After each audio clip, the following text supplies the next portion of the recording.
Hello, it's me, Punchy and Moti!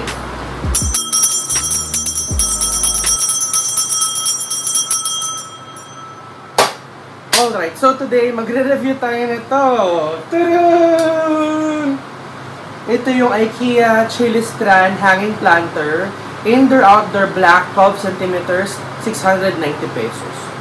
So, ganyan yung itsura niya, guys. Planter siya na nakasabit.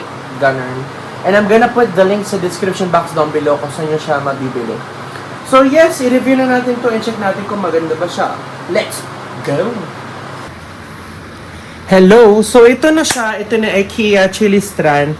Ganito yung itsura niya, guys. Oh. Ayan, oh. Planter siya na bakal na pwede mong isabit. Ganyan, oh. Ganda! So again, ano to, 12 centimeters, 690 pesos. Ayan. So, ganito yung tsura niya, guys, nung dumating. Wala siyang box or anything. Just like this. Ayan. Pero nakalagay siya sa malaking box na sama-sama dun yung mga binili ko. So, let's go ahead and unbox this one right now. Let's see. Bakal siya, guys.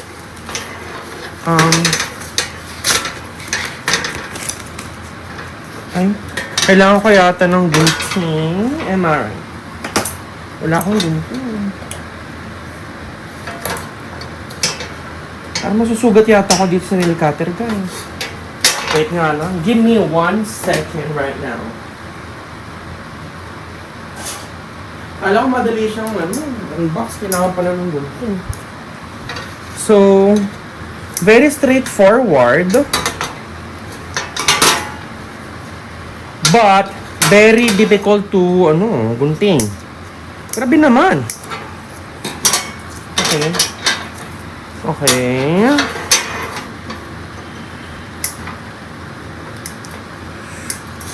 Para sana hindi magasgas. Ayun. Bye. Pinahirapan niya ako. So, ayun nga. Like what I said, ganito yung magiging peg niya.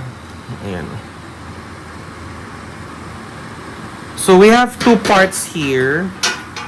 So, ito yung isa. Sod ko. Ito yung isa, oh. This is made of bakal. Yung kulay niya hindi matte black, eh. Hindi naman siya glossy. Siguro parang satin finish yung pagka-black niya.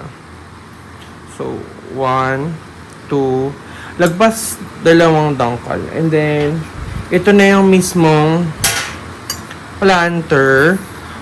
Wala siyang butas sa ilalim.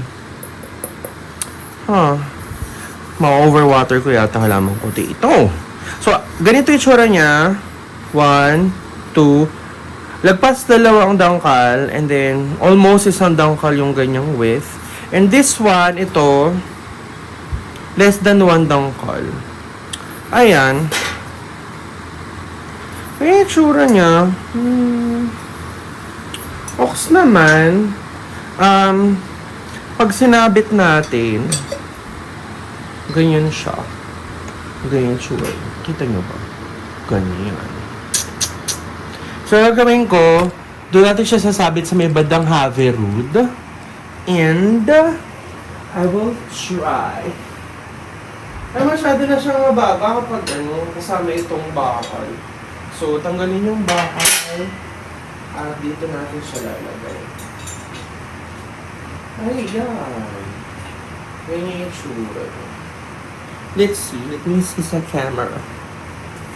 Ang layo nyo. Ayan siya, oh.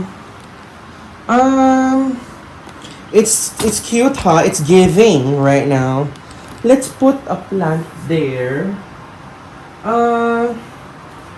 So let's say, alam mo, parang ang hirap niya kung i-water. I'll try this one, itong glass na may photos, na may tubig. I'll try this. Sana hindi siya pakialaman ng mga pusa. Tanggalin ko ng mga patay na daw. Ito na. Let's see. I think it's cute na ganyan. Wait lang ito. Yeah, it's giving. It's giving me right now. We have a B.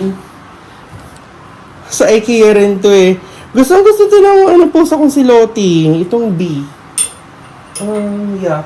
I'm not sure kung ilalagay ko dito is halaman talaga na nakalupa. Or, gaya na lang, nasa baso. Para madali siyang ano lang. I think I have a bigger one here. Kaya nasa labas yata. Ay, so ganyan itsura na yun. Ayan. Ganyan ang itsura niya, guys. Let's see. Yeah, it's cute. It's cute. I will try to check kung paano talaga yung magiging peg nito. I'm just gonna give it a few minutes to check if the cats were gonna destroy the chororot barorot. Okay, so let's see later. Nilagay ko na lang siya dito. Glass na lang nilagay ko kasi kapag nilagyan ko ito ng lupa, tapos dilig ng dilig, eventually mag-rusty siya. Magkakalamang siya. So, ganyan na lang magiging peg niya para at least madali siyang diligan. Tatanggalin ko lang to, lagyan ko lang water, at hindi siya magkakaroon ng kalawang. Ganun. And as you can see, it's very, very cute. It's made of metal. And yung color niya is black na satin finish. Hindi siya matte, hindi siya glossy. Just in between of that. Ayan. So, ganyan. Nasa may S-hook lang siya. Ayan. Bili ka lang ng S-hooks. I-hook mo lang siyang ganyan. Kasi hindi niya carry eh. O, hindi niya carry sa ganyan. Oo. So, kailangan mo ng S-hook. Ayan. So, maganda naman siya. Super duper labit. And then, itong isa naman, ito yung ano niya, extension niyang ganun eh. So, since di siya kasha, masyado siyang mahaba, gawin ko na lang, ganyan siya. And then here, sa may bandang dulo, ito ko lalagay yung mga na-harvest ko. Let's say, mag-harvest ako ng lemon, or may mga flowers ako na-harvest, diyan ko lalagay yung mga branches. Ganyan. So, ganyan ang peg niya so far. Ayan, I love it. Diba? Ganda. Ayun, so tapos na natin i-unbox and review itong IKEA Chili Stand. And as you can see, I super love it because, ano siya, it's very classy talaga. Ang ganda-ganda ng kanyang style and design. And, mahilig kasi ako sa halaman na nakasabit and it's really giving. If you know what I mean. Ayan. Mahilig kasi ako sa black metal and yeah, it fits the vibe. Ayan, so, nandito na siya. And then, yung kanyang kalahati nandoon para dun ko isasabit yung mga sanga. Ganun. So, yun lang. Kung gusto mo, kung naghanap pa ng hanging planter, I think this is it. Ito na yung hinanap mo dahil. So, thank you so much guys for watching my vlog and I love you so much. Bye-bye. Mwah.